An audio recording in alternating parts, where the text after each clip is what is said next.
Assalamualaikum warahmatullahi wabarakatuh, perkenalkan nama saya Abdul Ghafur.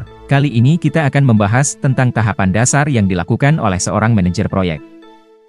5 tahapan dasar yang dilakukan manajer proyek yaitu mulai dari inisiasi, perencanaan, eksekusi, pengendalian dan penutupan suatu proyek. Dalam inisiasi proyek, seorang manajer dapat mendefinisikan proyek, mengidentifikasi tujuan, ruang lingkup, dan manfaat proyek, selanjutnya mengidentifikasi pemangku kepentingan, menentukan individu atau kelompok yang memiliki kepentingan dalam proyek, dan dapat membuat project charter, mendokumentasikan tujuan, ruang lingkup, dan otoritas proyek.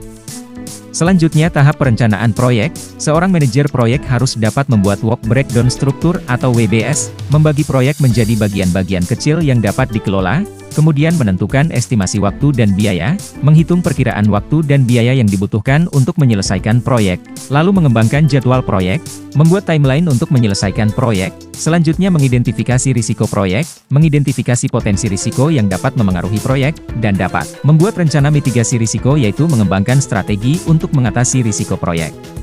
Tahap eksekusi proyek, seorang manajer proyek harus dapat memimpin tim proyeknya, mengarahkan dan memotivasi tim proyek untuk menyelesaikan tugas mereka, kemudian memantau kemajuan proyek, mengukur kemajuan proyek dan memastikan proyek tetap pada jalurnya, dapat mengkomunikasikan kemajuan proyek kepada pemangku kepentingan, memberikan informasi terbaru tentang kemajuan proyek kepada pemangku kepentingan, dan dapat mengatasi masalah dan hambatan, mengidentifikasi dan menyelesaikan masalah dan hambatan yang muncul selama proyek.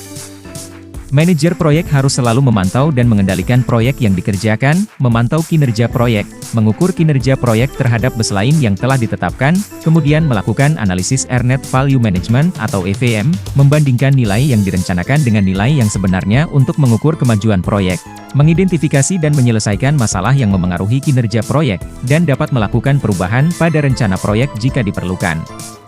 Selanjutnya dan yang terakhir adalah tahap penutupan proyek. Seorang manajer proyek harus dapat menyelesaikan semua tugas proyek, memastikan semua tugas proyek telah diselesaikan, kemudian menutup semua kontrak dan pengadaan yang terkait dengan proyek, menerima deliverables proyek dari tim proyek, melakukan review proyek untuk mengidentifikasi pelajaran yang dapat dipelajari untuk proyek di masa depan, menyampaikan laporan akhir proyek kepada pemangku kepentingan.